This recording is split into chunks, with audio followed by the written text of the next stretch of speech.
wszystkim, tu Lucy i dzisiaj przychodzę do Was z filmikiem o czyszczeniu wrotek.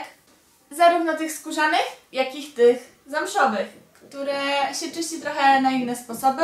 I dzisiaj pokażę Wam parę trików, ułatwień, sposobów, żeby Wasz but wyglądał dobrze, bo moje w obecnej chwili wyglądają tragicznie. Naprawdę. I zaraz przemienimy je w prawie nówki sztuki.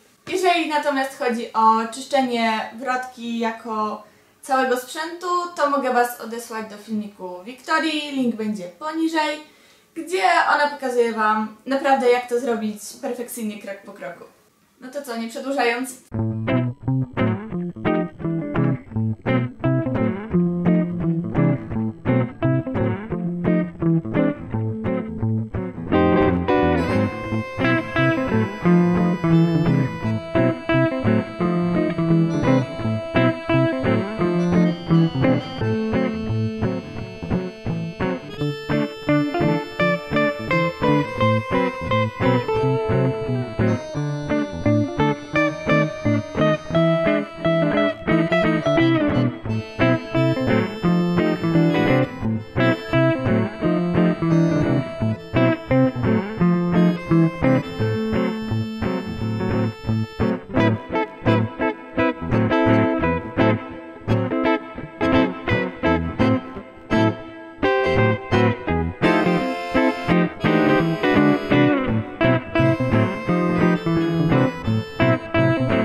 No i to już by było na tyle. Mam nadzieję, że filmik Wam pomógł, żebyście mogli Wasze wrotki zachować w dobrym stanie. Moje teraz wyglądają na nowiutkie, aż lśnią i rys praktycznie nie widać. Co do czyszczenia zamszu, jest one trudniejsze, ale wrotki przynajmniej są w dobrym stanie. Preparaty myślę, że możecie znaleźć u rodziców nawet w szafkach, żeby czymś zabezpieczyć Wasze wrotki. Co do tego, jak często trzeba je czyścić, no to cóż, ja czyszczę moje wrotki co parę jazd, szczególnie jak pada deszcz, bo wtedy wiadomo, wyglądają strasznie, ale no nie unikniemy tego, że do czasu trzeba rozkręcić cały sprzęt, żeby wszystko działało jak należy. I w tym momencie ja się już z Wami żegnam, pa pa!